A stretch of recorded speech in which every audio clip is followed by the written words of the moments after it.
Si Daniel ay may 3 girlfriend, si Andrea, si Jillian at si Kat. Nalilito si Daniel kung sino ang papakasalan niya kaya nagdesisyon siyang itest ang 3. Ang bawat isa ay binigyan niya ng tig 100,000 at kailangan nila ito gastusin ng 1 araw. Si Andrea ay nag-shopping, bumili ng magandang damit, bag, mga alahas at nagpasalon.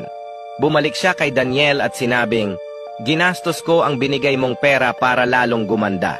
Gusto ko lagi akong maganda sa iyong paningin dahil mahal na mahal kita." Si Daniel ay naantig sa sinabi ni Andrea. Si Jillian naman ay bumili ng TV, sapatos, relo at mga damit.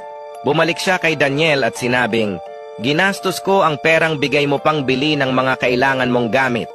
Ayokong pabayaan ka kasi mahal na mahal kita." Si Daniel ay naantig din sa sinabi ni Jillian.